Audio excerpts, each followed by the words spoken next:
Hi guys, in this video I'm going to talk about some important topics about study in China. So in China there are a lot of study opportunities that you can grab. First of all, we let's talk about some scholarship program that you can hunt. So as you can see here, campuschina.org, this is the official website of the Chinese Scholarship Council. So in this website you can see a lot of authentic information here, scholarship possibilities here, the list of universities and some programs that are listed over here, and you can see the requirements what they need. So so let's just click on the scholarships. So if we click on scholarships, as you can see here, they in China they have too many scholarships like Chinese government scholarship, Chinese local government scholarship, Confucius Institute scholarships, and so on. So uh, it means that China offers a lot of opportunities for foreigners to come to China to experience its culture, its education over here. So then, what you waiting for? Grab the opportunity. So in this video, let me just guide you quickly about. So as you can see here, this is the Chinese government scholarship. This is one of the most famous scholarship in China. So this is another scholarship, MOFCOM scholarship. So it's another type of scholarship. So in China they have like three types of scholarship. Like in CSC they have like type A, type B, type C. In later on I'll talk about more detail about these types. So this MOFCOM scholarship uh, is offered by the Ministry of Commerce of China, Republic of China, and it will be announced by the through the designated embassy, Chinese embassy in your country or in your region. So just uh, I recommend you to check on the embassy that is nearest to you, so you will get more detailed information about this scholarship type. So I'm not gonna discuss about this one particularly. So they have the second one. They have Youth Excellence Scheme of China program, Chinese government scholarship. This is another type of scholarship program. It's a kind of exchange program scholarship. So you can come to China for 1 year, and 1 year you can spend in your host company or in your host organization. So it's a kind of exchange program. If you're looking for this, it's the right place for you. You can just read over here thoroughly. So I mean, it's pretty information much similar as to CSC. So this is the schedule. As you can see here, it starts in January, so we are in Feb now, so it's already announced. So you can apply for this, and so in September you can start the studies if you get selected for this. So here are a couple of the universities they are offering for this types of scholarship. As the university names are over here, and the program in the middle, and you can see the authentic and genuine links on the other side. So guys, pretty much to do. So I'm not gonna talk more detail about this, but now let's go to the point now. So this is the one that's very famous, and as I mentioned earlier that it has three types of scholarships, like Chinese government scholarship type A, type B, and type C. What's type A means? Type A means that it can be through the designated embassy. It should be like a bilateral agreement between your countries, and between the country to country, and the government to the government. So the Chinese embassy will be responsible for type A scholarship program. And so it can for type A scholarship, the program can be announced by your Ministry of Education because of bilateral agreements. So this is the a kind of scholarship program. So yeah, I mean in the second type, so this, as you can see here, this also I mentioned here, as you can see, this is the type A is bilateral program. So it's between mutual agreement between two governments or two countries or two nations or two institutions. So it's this going to be type A. So type B is actually the university program. The Chinese universities are responsible for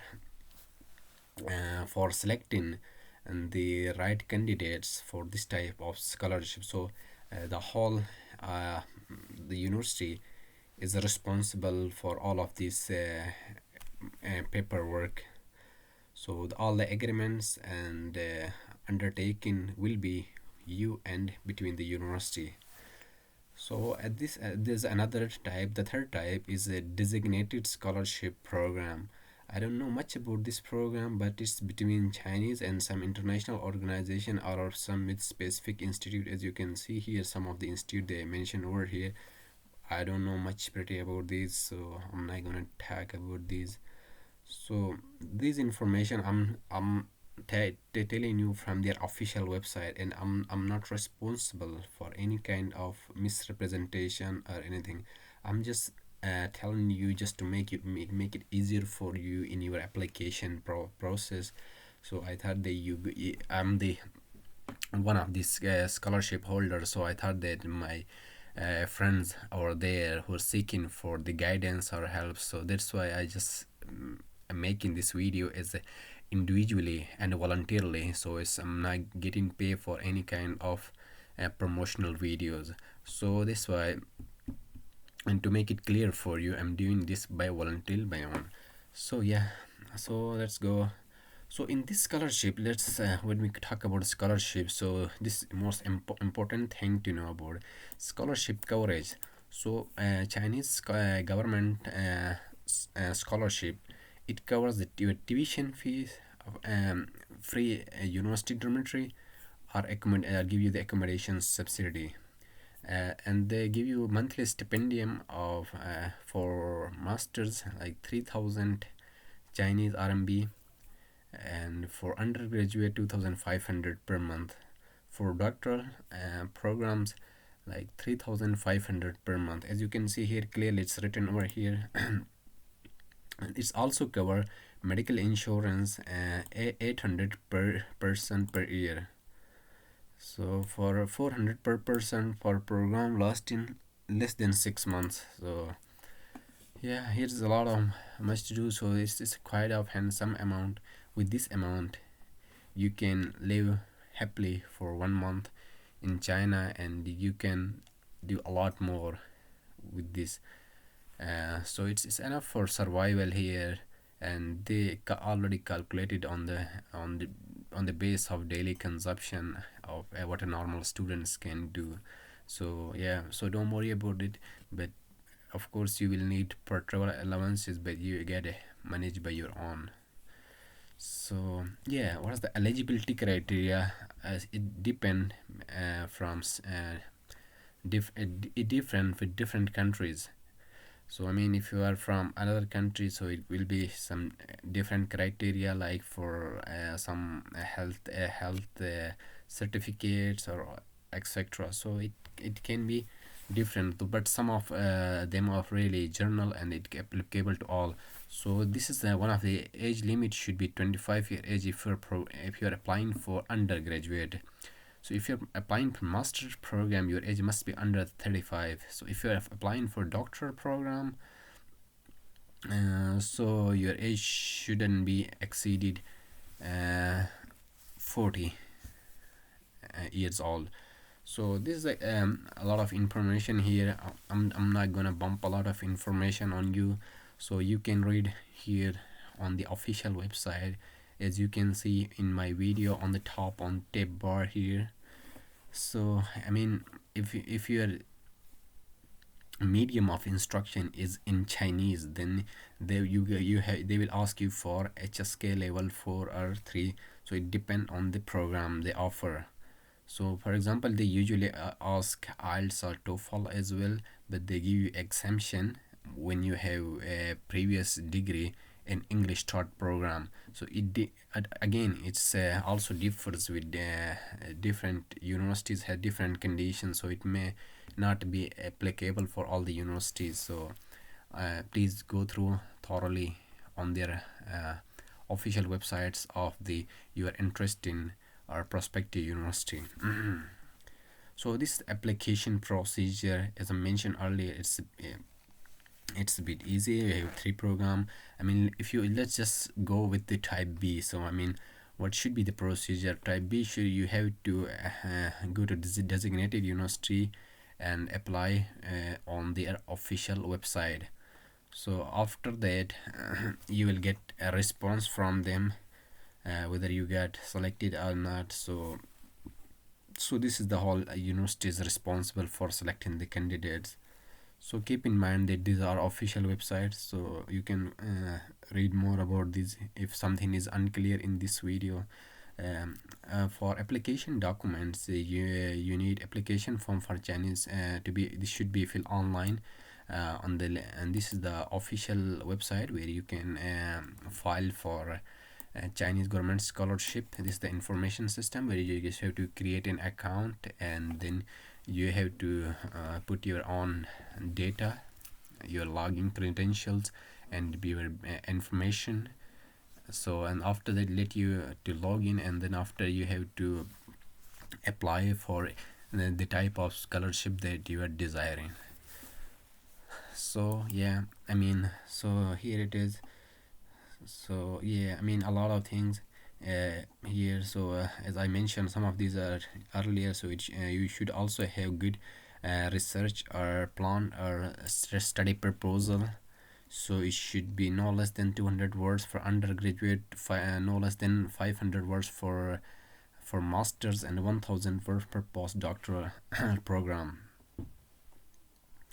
So I mean, you should have to have a physical examination, and physical examination application form is available on on the official website of Chinese government scholarship. So you can download from there, and you can just go to your nearest hospital, and you can fill all the information, and they might record you some blood tests and etc. Yeah, so it's a lot much to explain here. On next, you can, as you might have scanned passport, and you should have police clearance from your own countries. So you should better ask for a police clearance certificate from your country of your residence.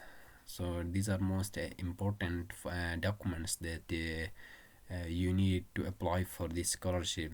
So going next, so this is the, as I mentioned, this is the scholarship portal that you can apply to. Keep in mind that this is the official website, as you can see here on my address bar, so you might not get scammed by other links. So let's just talk about some example of how the universities work. So this is the one of the most famous university in China. It's called Sichuan University. If you come over here, you can just also read the same information and eligibility criteria. It might differ a bit, but not that much.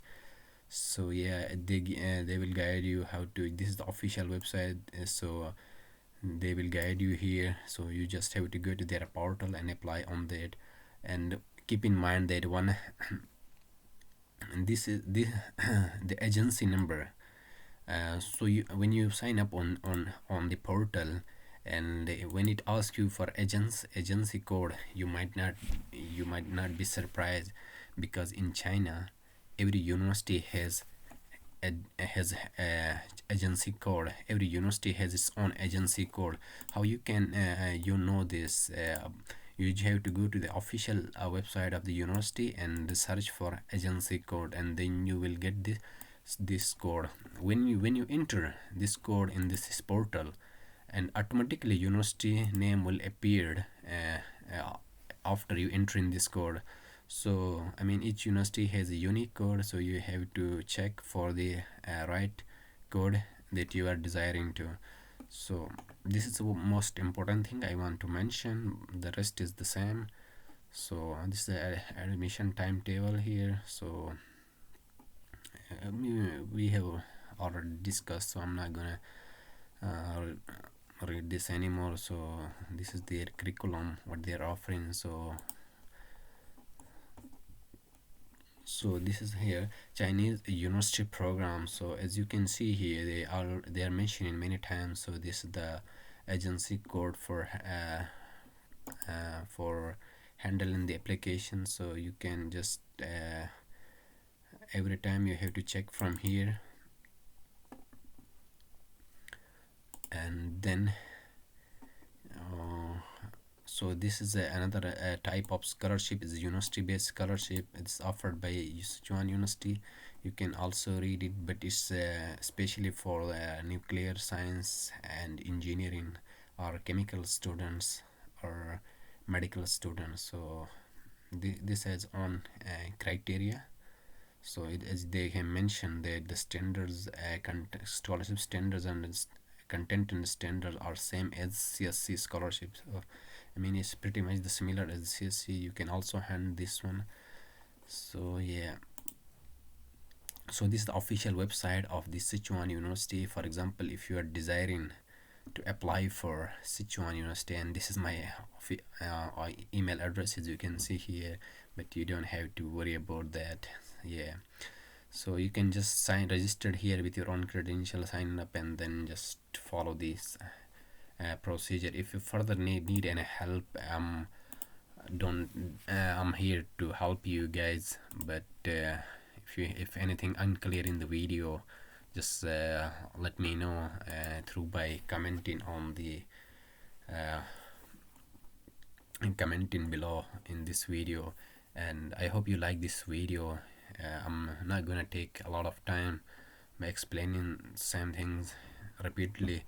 So I hope you enjoyed this video, and if you haven't subscribed my channel, please do subscribe my YouTube channel, and it will also helpful for me and helpful for you too as well. And thank you. Bye.